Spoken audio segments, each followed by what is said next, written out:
David, welcome to Age of Miracles. Thank you for having me. So we're going to start you out with our traditional opening question, which is, what do you think the pie of energy sources looks like in the US in the year 2050? Yep. So we think about this a lot, actually. You can look at how power sources are growing in the US. Renewables are increasing, more solar, more wind. I love that. It's really great. And there are places, however, where we're starting to cap some of those out, actually, and putting in less solar. And I'm up in Washington State, where we put in a lot of hydro throughout the last century, and now don't really put any more. But fossil fuels have continued to grow. So I believe renewables will continue to add more market share, and I think that's really great. But I'm also concerned, and it's why we founded Helion, that we need something else. We need something that's going to replace the fossil fuels that we're continuing to grow, when really a lot of us believe you should be replacing those.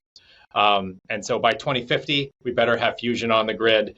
There'll probably be multiple players in fusion as well, and other renewable and carbon-free power sources that are all over in the United States in different locations. Great. Fantastic. Well, David, I get to ask the more softball question after Packy's, which is, what's your background? Can you tell us a little bit about yourself and how you got into fusion? Yep, great, thank you. So my background, I got into science and engineering wanting to solve really hard problems. And I, as most kids in high school, you're going into undergrad and you're saying, great, I'm going to go solve the biggest problem in the world. And I want to go learn how to do that and what that means. To me, what I saw I saw energy. I saw, wars fought over oil and things, and said, how do we go out and solve that? And you look in the world and you see, energy density and how you make electricity in the universe. Most of the power is made from fusion. And if you look at other sources of energy, literally joules per cubic meter or joules per kilogram of fuel, right? Nuclear power in all of the forms is right there and seems so obvious. So I got into fusion, spent a lot of years learning fusion, and then discovered, like a lot of people in fusion, that it's so far away. It's so many decades away, and the technologies were so massive and expensive that it wasn't going to happen in my lifetime. And I'm a builder. I wanted to get my hands on those machines. So I pivoted, worked on space propulsion for a while, building plasma thrusters, Hall effect thrusters, some of the things used in Starlink today, to actually go build spacecraft. And it wasn't until I found some of the technologies that Helion uses that I said, wow, we actually have a chance to do this in my lifetime. I want to go do this, and I want to put all in on it. And then I went to actually go build those machines, get the wrenches out, and actually help build them. It's amazing. Maybe a segue there. Can you tell us a little bit about Helion Energy? Yeah. So Helion, we do fusion. We've done fusion a long time, and our goal is to do fusion in a way that's different than other people. Our goal is to take lightweight isotopes of hydrogen and helium, fuse them together under intense pressure, and form heavier atoms and release a tremendous amount of energy. But we don't want to release heat energy. We want electricity. And so our goal is to do fusion in a way where we can directly harness the electricity from that fusion reaction as electrons and get it out on the grid as soon as possible. So there's a whole bunch that goes into there. Our systems are pulsed and electromagnetic, but really always the focus is how do we get electricity out of fusion as fast and efficiently as possible. What's the answer on that one? We had a really interesting episode where we talked to people who were, in favor of solar, in favor of other things, but particularly the solar people were like, yeah, the way we do fission in particular is like kind of caveman ooga booga, where like heat something up, make steam, turn a turbine. Obviously, like being able to just kind of generate electricity directly is great. Like, what does that take to do? Yeah, it takes a level of technology before it actually can happen. So this is something I think about a lot, in that the first cars were electric cars. In the 1800s, there were these electric cars in New York. They were a commercial product. But the batteries didn't exist, the motors didn't exist, the transistor didn't yet exist. And so they couldn't actually make that small niche product into a widespread car. And then gasoline engines took over, and we had 100 years of gasoline engines. And we're only now at the place where we have the power electronics that are efficient. We have regenerative braking and regenerative braking. We have lithium batteries. Finally, now the electric car makes sense. And so if I was doing fusion in the 1950s, I'd be doing thermal fusion too. I'd be using the energy conversion that we could do then, even though fusion makes a charged particles and electrons already, but I'd be using those technologies. So it's taken modern high voltage power electronics, fiber optics, gigahertz speed computing before we can really do fusion in the way that harnesses the electricity directly. Can you walk us through the design of Helion's fusion generator? Yep. So we've spent a number of years building prototypes to get to where we are today. The earliest prototypes were funded by the Department of Energy, and then we graduated as they got bigger and started to make more energy to privately funded and venture capital. But the design we have today works like this. On either end, we inject our fusion fuel, deuterium and helium-3, a rare isotope of helium-3. Deuterium, which is a heavy hydrogen found in all water. And then we ionize it. We superheat it into a plasma, heating it in our formation sections. We heat it over about 3 million degrees just to get the reaction started. We then, using pulsed magnets, accelerate it into a central compression. Think of piston. And then in that central compression area, we then squeeze it as fast as possible. In less than 1,000th of a second, we squeeze it to 1,000 atmospheres, where fusion starts to happen. And once fusion starts to happen, it gets hot enough, over 100 million degrees, fusion starts to happen, and then it pushes back on that magnetic field. And it's now the same physics that happens in the regenerative braking in an electric car. We can then recover that electricity right back out of the reaction, expanding it, cooling it, exhausting it, waiting for the next cycle, puffing in the fuel, and repeating it and running that. The goal is to run that over once a second and that process repeatedly. What are the trade-offs that you're making? I mean, like, we talked to a bunch of fusion companies, everybody's making trade-offs. This seems like a interesting approach, kind of combining the best of MCF and ICF, but what are the trade-offs that you're making to get that to happen? Yeah, I think you summarized that exactly right. The goal is to take the best of magnetic confinement, which is that keeps that 100 million degree fuel from touching the wall, because you don't want that hot fuel to ever touch the wall. And the best of inertial confinement, which is don't hold on to it forever. Nature is unstable and doesn't like that. Instead, squeeze it and get to fusion as fast as possible. And then adds that third one that most people aren't doing, which is directly extract that electricity. The trade-off of it is, the big trade-off is that all this has to happen fast. So it's all pulsed. That's the inertial part. The beauty is you get to do it fast. The trade-off is you have to, which means now you need triggering systems that respond in nanoseconds, in billionths of a second. Technology didn't exist 10 or 20 years ago. And you need massive pulse power systems, big high voltage electronics. And so that's the big trade-off there. So we have to design and run these big power electronics. In some way, Helion is more an electronics company than it is a fusion company, and that's where a lot of our technology and our team focus on, is those big power electronics. So that's one of the big trade-offs we do in those systems. So yeah, I think that those are probably the two I would focus on. Speaking of different approaches, we also in this podcast have been covering fission reactors. And in fission reactors, you also see a lot of different, reactor design choices between different types of approaches in fission. Is that a decent analogy to make to the different approaches we're seeing in fusion as well, and the trade-off and decision-making that goes into that? I think so. In that, also in fusion, you have, much like in the fission landscape, you have a lot of different scales. Because we do these pulse systems, our focus is building systems that are smaller, 50 megawatts versus the big scientific programs are 5 gigawatt scale. So many orders of magnitude smaller in scale. And we focus on different approaches of harnessing the electricity, as well as maybe different business cases. Where you're going to site these, what are you going to use them for? And at Helion, we're focused on, right now, our first customer, Microsoft. Can we build fusion for data centers? And that means fundamentally electricity. Thanks for listening so far. Hang on, we'll be right back after a quick word from our sponsors. Today's bonus episode of Age of Miracles is brought to you by Range ETFs. Embrace energy abundance. Power up your portfolio with clean, reliable energy. The Range Nuclear Renaissance ETF. or NUKZ on the New York Stock Exchange. Tired of volatile markets and unreliable energies? Look no further than the Range Nuclear Renaissance ETF, your gateway to the clean, safe, and ever-expanding world of nuclear power. As you've learned throughout the first season of Age of Miracles, nuclear energy allows you to unleash the power of the atom. It's the clean energy champion. Nuclear power generates zero greenhouse gas emissions during operation, making it a critical weapon in the fight against climate change. Invest in the Range Nuclear Renaissance ETF and be part of the solution. Second, it's safety first.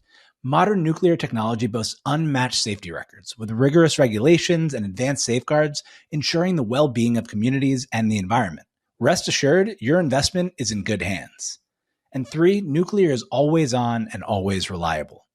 Unlike weather-dependent renewables, nuclear power plants deliver baseload electricity 24/7, providing the backbone of stable grids and powering our modern lives. Invest in consistent returns day and night. The Range Nuclear Renaissance ETF offers diversification, growth potential, and liquidity and convenience. We'll do each in turn. Diversification. Gain exposure to a diverse range of companies across the nuclear energy spectrum, from uranium miners and reactor manufacturers to power plant operators and fuel processors. 2. Growth potential. The nuclear energy industry is poised for expansion, driven by ambitious climate goals and rising energy demands. Be a part of this exciting journey. And finally, liquidity and convenience. Trade the ETF easily on major exchanges, enjoying the flexibility and transparency of a publicly traded instrument. Don't be left in the dark. Invest in the Range Nuclear Renaissance ETF today and illuminate your portfolio with the power of clean, safe, and reliable nuclear energy. Visit www.rangeetfs.com. That's www.rangeetfs.com. Or contact your financial advisor to learn more about the Range Nuclear Renaissance ETF and start investing in the future of energy. And of course, a disclaimer, investing involves risk. Past performance is not indicative of future results. You must carefully consider your investment objectives and risk tolerance before investing. We are living in the future. And speaking of living in the future, Helium-3. I watched For All Mankind, and I don't know if you watched the show, but like the boon that you get from going to the moon is that you get all this Helium-3, and there's not a ton of it on Earth. How are you sourcing Helium-3? Is that another like kind of trade-off that you make? How'd you land on Helium-3? Yeah, I love For All Mankind. I do say that if you need to start your business by going to the moon, you probably have a rough business model ahead of you and a rough road ahead of you, as maybe was seen in the TV show. But for Helion, in fact, what we named the company after, the nucleus of a Helium-3 is called a Helion. The Helium-3 fuel is one of the older fuels, actually, and in the brilliant scientists that did a lot of the early work in fusion recognized Helium-3 would be a really great fuel because you take a deuterium and a Helium-3, and when you fuse it, it forms a Helium-4, regular old balloon helium, and a proton, but all charged particles, all electricity, all trapped in the magnetic field. Two challenges. One, just like you pointed out, there isn't a lot of Helium-3 on Earth. So how are you going to even get Helium-3 to test it? How are you going to generate it in your system? And the other is that it requires higher temperatures to operate. So both of those are two negatives that you have to overcome. The first one we solved with, we patented this, but we solved this by essentially the high efficiency, this energy recovery. What it really lets you do is do fusion a lot cheaper. And this is the thing that we got really excited about. You take two deuteriums, not a deuterium and a Helium-3, but two deuterium atoms, two deuterons they're called. You fuse them together and they make Helium-3 in gas form. So if you have fusion already, then you can make Helium-3 to do Helium-3 fusion. But the key to that, unlocking that, is having really efficient fusion and really efficiently putting electricity in and recovering it out. And if you're not doing that process, it's hard to make Helium-3. And then it's hard to burn the Helium-3 to make electricity.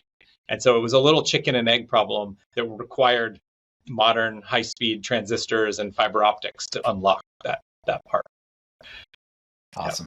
Yeah. You had mentioned Microsoft earlier. Perhaps we can take a pivot there. That was really exciting news for anyone following along with Fusion. Plan to deliver in 2028, really fast timelines. What will it take between now and then to get there? Yeah, our focus at Helion has always been, a lot of us at Helion came out of some of the scientific and academic programs where we were focused on discovering physics and doing new diagnostics and learning what we could about fusion, but not delivering a product. When we spun off Helion, our goal was to make electricity on the grid as soon as possible. Even if sometimes it's not as fun, even if sometimes it's not as elegant, what shortcuts can you make to move faster? And so things we really do, and that's part of been the mantra of Helion, is how do we iterate really quickly? We're building our 7th prototype for Helion. How do we actually get electrons demonstrated and on the grid as fast as possible and engineer systems that are easy to make? And so that has been the mantra as we've built all of these prototypes over the years. And we've worked with Microsoft actually now since 2015. So 7 or 8 years we've been working with them, and they've come along on several of our prototypes on the journey of the evolution of us hitting our milestones to actually deliver these things. And so we've been working with them for a long time on get them used to fusion, as well as working with them on what does the customer need? What is electricity for a data center? What are their requirements? Should you put it next to the data center? Should you put it on the grid? There's all kinds of really interesting questions that they could answer for us. So we've been working together over the years to sort of right size fusion, and that has helped us land on 50 megawatt scale systems as the baseline scale systems, because that's a good scale for their data centers as well. And so that we've been working together on those over the years. It's great to have a partner like them, and it's a lot of the focus of the business. How can we iterate quickly and get it out there? And I'm happy to talk more about some of the ways we do that. Yeah, I mean, I would love to. It's a little off script, but there's obviously a lot of skeptics. Like, there's everybody else saying we're doing this in the 2030s, and then you're saying we're doing it in 2028. What do you think is their best argument against it happening, and then what do you think they miss? A lot of it comes back to looking at how modern hardware technology companies operate. Actually, it's less on the physics and more on how are you building a company? Think about the SpaceXs and the Teslas of the world, and many others. But a lot of the modern aerospace is a good example of, can you build and test as fast as possible and iterate? And while in January we were running our 6th generation system, while physically building the 7th generation system and engineering the 8th generation system, and doing that all at the same time. That's how you speed up the process. And so our first peer-reviewed, published, we did lots of thermonuclear fusion, happened in 2011 on a small-scale system funded by the Department of Energy. And since then, we've now built 4 more systems, iterating on that, increasing the yield, increasing the neutron output, increasing the fusion reaction rate.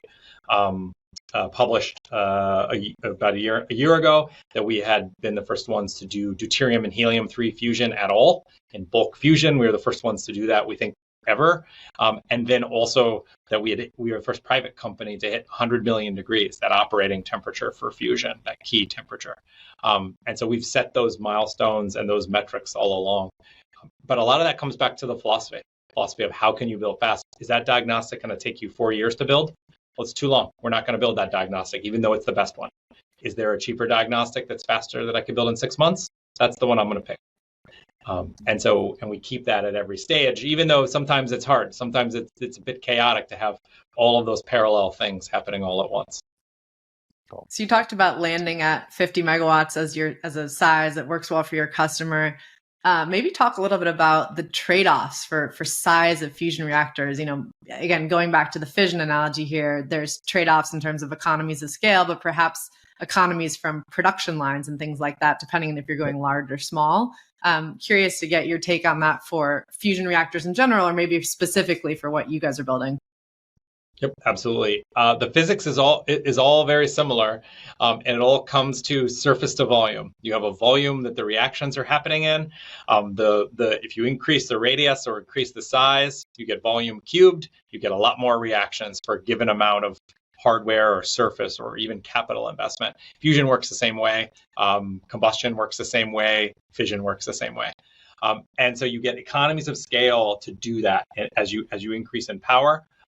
And then also when you're running thermal systems and doing thermal conversion, where you're using the heat to make electricity, there's some very strong scalings there around much more power. And so that applies to Helion too, that as we build larger and larger individual systems, and right now we don't know a physics reason why we can't build them much, much larger than we do. The cost per unit might go down in theory. But to your point, Julia, and I think this is perfect, is production also matters. Is that if you have to go build a boutique reactor or build boutique power plant in a faraway place one time, it's very expensive. But if you can build a gigafactory that's mass producing these and then delivering them, well, you probably there's an optimal curve there where you have a physics cost and an engineering cost, and you have a production cost. And we think that 50, maybe up to 100 megawatts, but say 50 at the ideal case is probably the right size. A good example for this is actually SpaceX has shown this in a lot of ways, right? That they built small rockets that you can put on a train and deliver and mass produce them in California and can do it really cheaply. But building big giant rockets one at a time out in Texas, that's hard and a lot harder to do. And so our focus is how can we mass produce generators, deliver them, get them on site, and start making electricity with them. Later, we'll talk about the big ones. We can do that later. Thanks for listening so far. Hang on, we'll be right back after a quick word from our sponsors. Age of Miracles is sponsored by my longtime partners and friends at SecureFrame, the only compliance automation platform with AI capabilities that helps customers speed up cloud remediation and security questionnaires. One of the things I love about SecureFrame is that it takes this annoying thing that every company has to do in order to unlock revenue from other companies and makes it easy and simple. SecureFrame empowers businesses to build trust with customers by simplifying information security and compliance through AI and automation, not wasteful human hours. By automating manual tasks related to security, risk, and compliance, SecureFrame allows companies to focus on growing their business, the thing that they're there to do. That's why thousands of fast-growing businesses, including AngelList, Ramp, Remote, and Coda, trust SecureFrame to expedite their compliance journey for security and privacy standards such as SOC 2, ISO 27001, PCI DSS, HIPAA, GDPR, and more.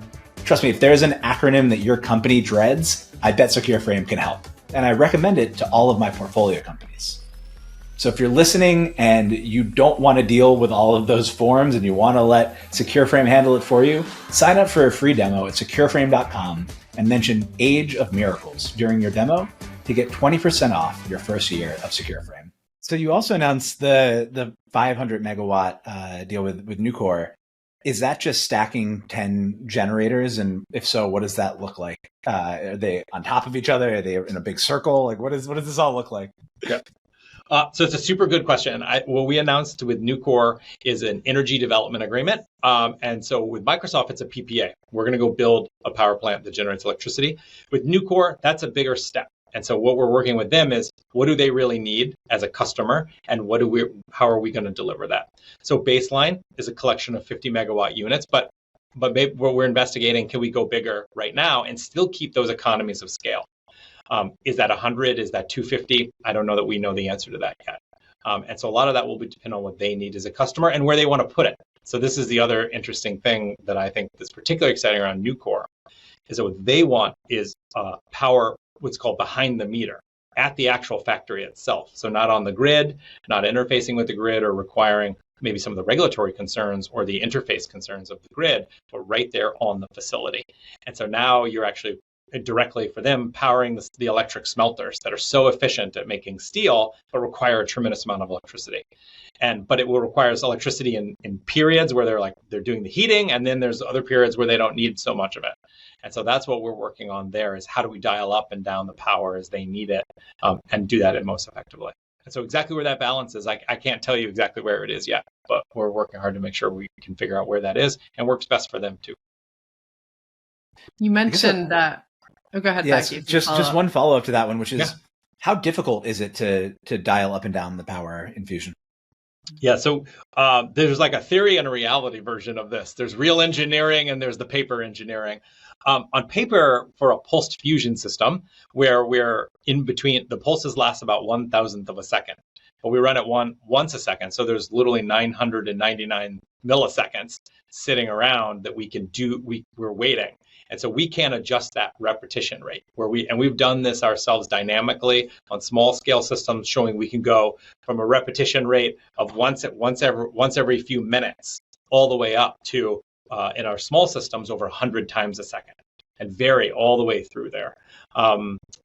However, in reality, when you're building big systems, things like thermal shock and structural loading, some of those things start to come into effect. So right now, we believe we could dial from on the order of a few percent operation up to that 100% or maybe a little past operation pretty quickly, as in seconds of operation, but all the way to zero, that's hard. That's really hard. And we don't know how to do that one yet.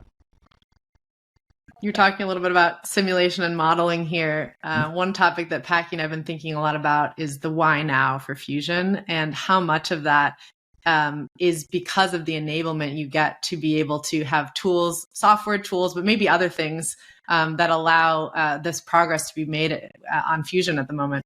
Can you comment a little bit about what some of those enablers are that have been helping push the whole industry forward right now? Yeah, there's a number of the hardware tools, the hardware advancements that we've talked about with pulse power electronics and high-speed fiber optics that allow us to trigger these systems. But on the software side, there's also been some really interesting things. Computationally, one of the challenge that the earliest researchers that tried these pulsed magnetic approaches had was that you have these pulsed coils that all have to fire in sequence very, very efficiently, and be able to detect and calibrate to what the other systems are operating. And what that means is if you have to actually turn on a magnetic field to pulse and compress this plasma in thousandths of a second, it must respond in millionths of a second. And it must be able to detect what's happening in billionths of a second, nanoseconds. When I started my career, that was almost impossible. But now you can literally go buy a 10 gigabit fiber optic network card or a 1 gigahertz FPGA programmable logic off the shelf.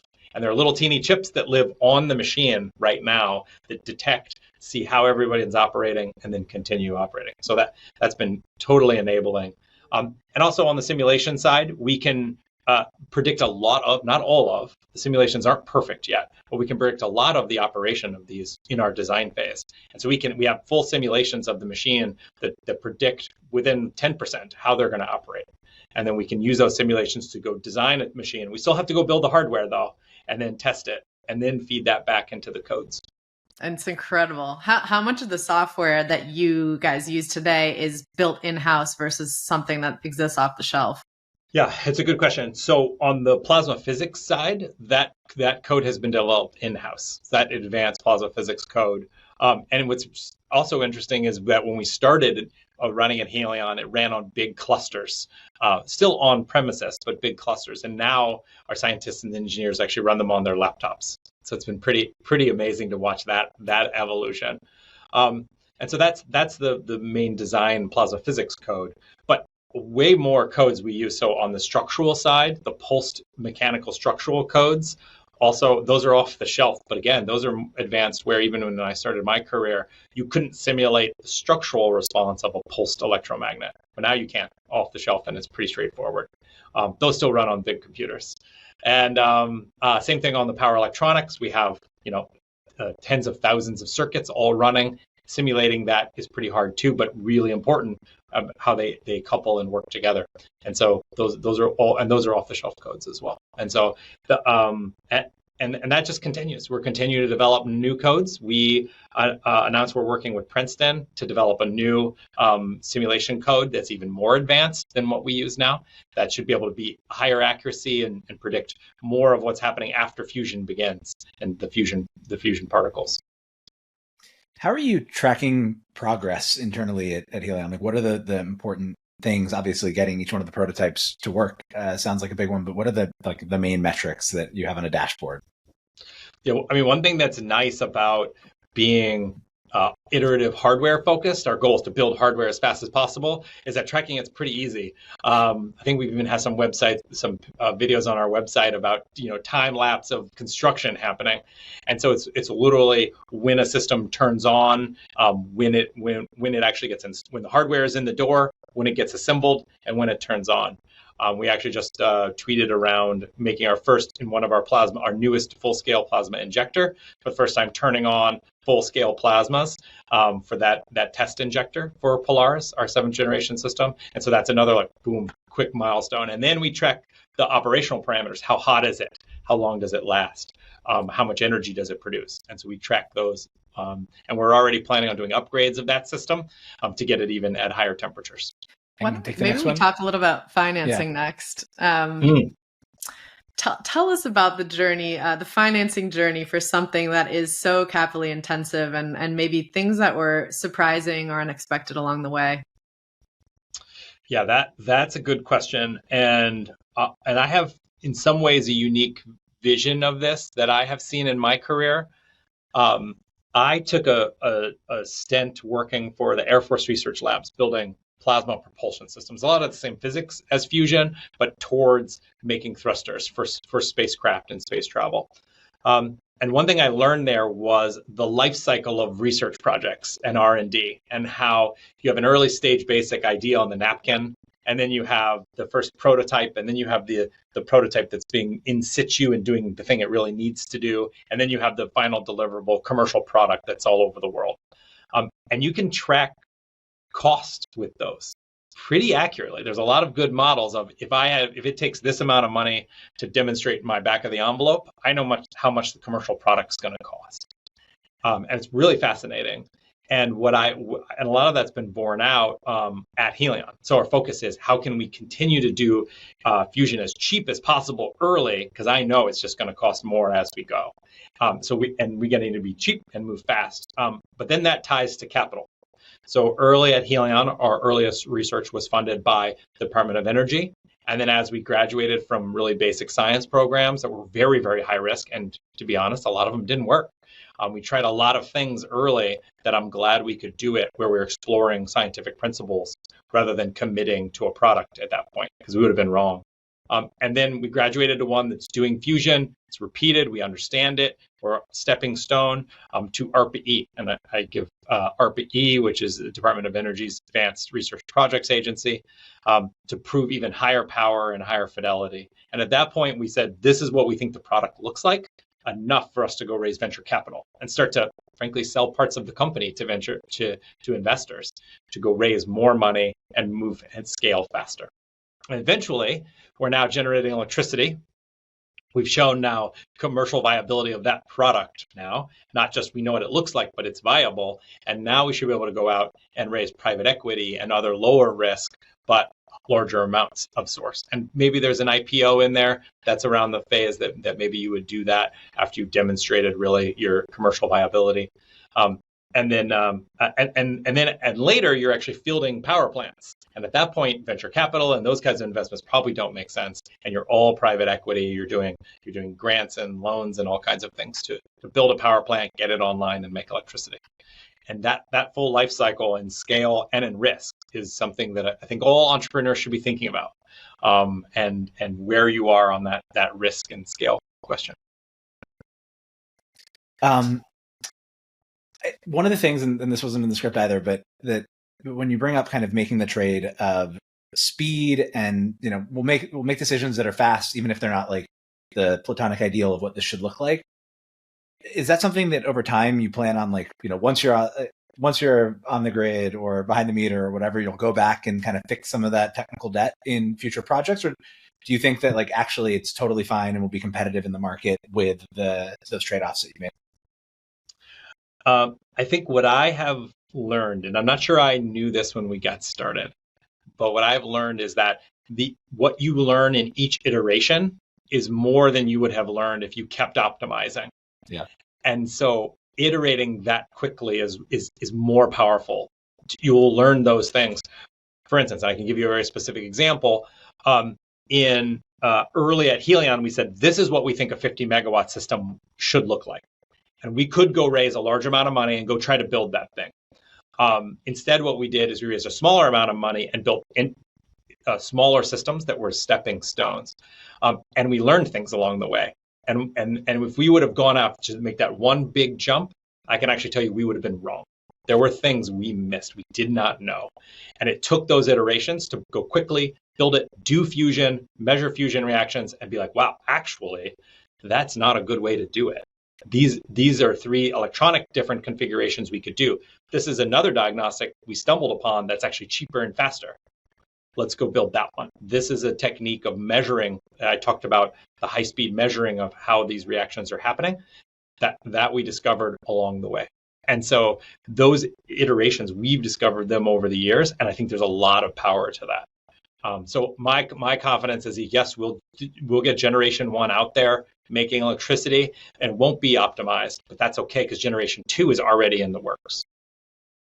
You hear so much about how, just from anyone working in hard tech, about how much is learned upon actually demonstrating something, prototyping something that is missed if you're just sticking to your simulations and what you're doing on your computer.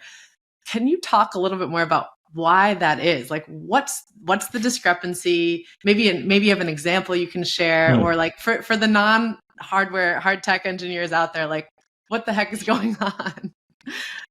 Yeah. There's a bunch. I'm trying to think of what's the best example of this because there's so many. I pointed to the control and monitoring, actually something that you think about fusion, you think about these 1,000 atmosphere reactions, these high voltages, these big magnetic fields, all the things that fusion is steeped in. But actually some of the hardest parts of it is the little control electronics. In that, what we found was that, here's an example. We have magnetic fields, 2 magnetic field coils next to each other. And if they fire together, like your simulation shows, they always fire together because you say, I'm going to trigger them on this time. They work just perfectly in the simulation. Great. You generate a magnetic field, the plasma squeezes, fusion happens, energy is recovered, everybody wins. It's great. But what happens when one fires a little bit early? Okay, one fires a little bit early, and now it over squeezes part of the plasma, and the other plasma under squeezes and expands out. And now it transfers energy to this other coil. This other coil suddenly has too much energy. And now maybe there's electrical issues, or the plasma touches the wall, or all of these other things that are non-ideal. And so being able to dynamically monitor and say, okay, my neighbor has fired, it's triggered, it's working correctly. Okay, now I can go, or there's a problem somewhere else. In our systems, we have hundreds of magnetic coils, and all of them have to work. And so if there's a problem, I need to detect it and compensate for it, and then do that dynamically in real time. And in the simulation, we didn't know any of those things. Mm-hmm. And so that's a good example. Yeah. One more thing, maybe a bit tangential to this. You had mentioned earlier working with Princeton on, I don't remember exactly what it was, but let's say working with a non-startup, non-commercial type entity like academia, or even you mentioned working with the DOE. What does that look like for you guys? Like, how do you work together? What's in it for Princeton? Or like, what are those dynamics like? So it is interesting because there is, sorry for the electrical engineering lingo, an impedance mismatch sometimes of both speed and scale of money, and those kinds of things. But I think startups and other companies that are trying to move fast miss out if they don't honestly engage and take advantage of the vast wealth of knowledge that we have built in the national labs, universities. It's really important. And so how do you do that? How do you build that into your startup or into your company while still moving fast and not expecting I need, a large amount of money for many years, where in a startup company, you have a large amount of money and almost no time. And you need to move very quickly to prove your next key milestone so that you can go and then iterate and build. And so how we think about it is essentially we build things in parallel. And I learned some of these lessons from my time working for the Air Force. Of you take your high risk programs that are high risk and your low risk of the programs I know I need, and you run them both in parallel. And so, for instance, in this case, we're developing a brand new code that's higher fidelity that might, if it works out, prove a lot of and optimize the fusion reactions. But we also have our existing code that's fast and just works right now well enough. And so we'll build as what we can as fast as we can, while putting money and resources and time into future R&D and future advanced technologies that if they work, we put them on generation 2 and we go. And if they don't work, that's okay too. We're still have a viable product moving forward. And so it's a balance of, can I build systems around our core, that's sort of the core business of Helion, to build generators as fast as possible, and then use all the wealth of humankind to make them better. So cool. It's that interesting balance. And in some ways, to be honest, it's a little bit of isolation. It's a little bit of having that program be able to succeed or fail on its own without impacting the rest of the business. Yep. So let's assume we get commercial fusion 2028. You have a head start there. But what does like the evolution of the market look like in your mind? How does the rollout go, kind of on paper here at least? Do you think with a lead, it becomes kind of winner take all? You mentioned earlier it might not be, but if not, like what are the different kind of areas that people will fight over? It's a big question, but what does the market look like once we have commercial fusion? Yeah, there's in the world, there's over 4,000 gigawatts of installed fossil fuel capacity out there, and our goal is to replace it all. And I don't think one type of fusion probably is enough to do all that. We're going to try. We're going to move as fast as we can. But I think that you're going to have different kinds of power in different infrastructure, in different locations, and you're going to need those, whether it's remote, whether it's military bases, whether it's giant factories, whether it's data centers, and they're going to require different kinds of power. And so our plan is, yes, we demonstrate electrons on the grid in 2028, and then we have to scale and manufacturing as fast as possible and start manufacturing these systems to deploy them. And so we're going to do that as fast as possible. Our goal is to get to, by 2030, we're now making generators, and we're making generators per day rather than generators every few years. That's a big scale. That's a big lift. And so as a human, I want other fusion and other types of advanced carbon-free power out there in the world too, because we just have that big of a need, and we need to move that fast. So that's my view. We're going to move as fast as we can, though, and we engineer that into the systems. Behind me here in Everett, Washington, we engineer the mass manufacturing into the systems right now. Is there, if it's going to be Helion and a couple other approaches, are there some that you think are more dead end, or some approaches that you like better? You don't need to name companies, but like, do we like stellarators more than tokamaks? Do we like sheared flow more? Like, how do you think about like what can win a piece of the market that you might not be able to as easily? Yeah, I think about, honestly, it's the same philosophy that drives us. I look to companies and technologies that are focused on iterating quickly. If they're going to take 5 or 10 years to build a machine and demonstrate something, and then another 5 or 10 years to build a machine and demonstrate something else, they're going to be too slow. And so I'm looking at those technologies, small or big, that can iterate quickly. They can build, demonstrate, and move on from prototype to commercial reality. I also look to ones in the market right now that do fusion. I think that's there's 40 or more companies out there in fusion, but only a few of us actually do fusion. And so those are the ones that I focus on, are fusion companies that are actively doing fusion and iterating really quickly. Yeah. Well, speaking of things... And technology, my colleagues are brilliant and exploring all kinds of new technologies. And so I would never say like, that's a good one, or that's not a good one. So cool. Good. Speaking of things that might make you move slower or faster, maybe we can talk a little bit about the regulatory environment. What does that look like for fusion today? And I'm curious if you have, been part of helping craft what that regulatory framework should look like. Yeah, I would say regulation around fusion 3 or 4 years ago, I would say, was the biggest risk for this technology that we could, because regulation at that time, it wasn't clear if fusion even who would regulate it or how, or there was no default answer. So it was possible we build working fusion generators and then can't deploy them because there isn't regulation. And not to say that the regulation is too hard or too easy, it just didn't exist. And so that was a big risk for the company, for all the companies, but also to the technology in general. This year, we started working with the NRC, the Nuclear Regulatory Commission, a number of years ago. I've given a number of talks at the public meetings. We've been working with the technical staff and the commissioners over the last 3, even more years, to try to figure out where does fusion fit in the regulatory landscape. And our goal was that it fits somewhere. It mattered more that we fit in the regulations as is and didn't need new ones more than it mattered, exactly where we fit in those regulations. So they announced the NRC commissioners voted unanimously earlier this year to that fusion be regulated under what is called Part 30, which is the particle accelerator and hospital parts of the regulatory code for nuclear. What that really means for us is that we're regulated by the state. So the state in Washington, the Department of Health, regulates us rather than a federal body. And that's really good for Helion because we've been working with them since 2018.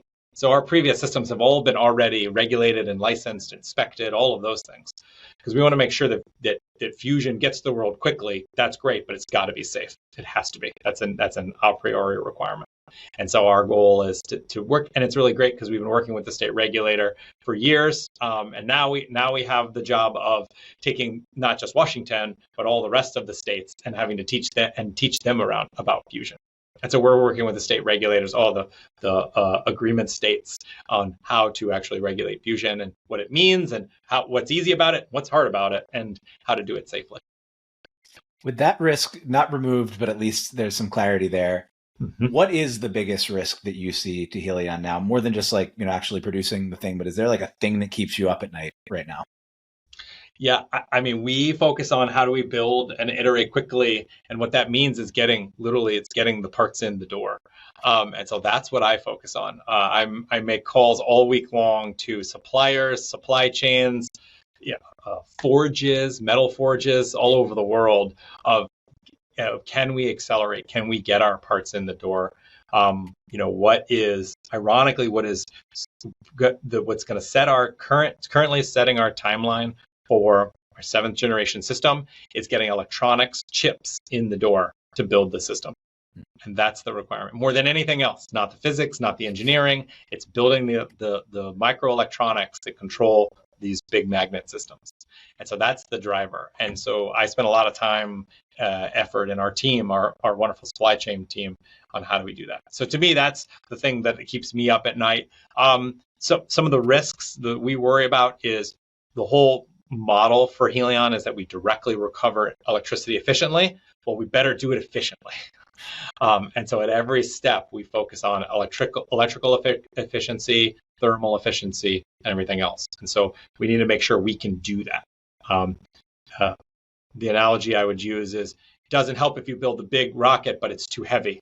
You got to build that rocket lightweight, or it doesn't matter. Wow, incredible. Should we do the last question? I think so. Go for it, Packy. Right, this is a softball one that I'm excited to hear your answer about, which is, what does the world look like when we have abundant fusion energy? Yeah, the whole team thinks about this a lot. That we believe we have an approach to fusion that can be low cost and generate electricity at $0.01 a kilowatt hour. Eventually, we want to get there, right? That's radically low cost. And what that means is that we can go out and replace fossil fuels. We can go out and stop climate change eventually. But what it also opens up new things. We're looking at there's many parts of the world that don't have the amount of low cost electricity we do. And so the standard of living throughout the world in India and Africa and Asia, those are the markets we really want to address. And then the big ones, like our first customer, is data centers. We're seeing AI growing at an enormous rate, and it's going to need power. And our data center and computer infrastructure is going to require massive amounts of power, and we want to be able to support that. We want to be able to support that world. And so that's what we look towards, and we look towards what that world could look like when you have massive computing available for everyone in their pocket at home, and can we help support that? It's a good thing to be working on. This has been a ton of fun, David. Thank you so much for joining us. Thank you very much. It's great. Thanks, David.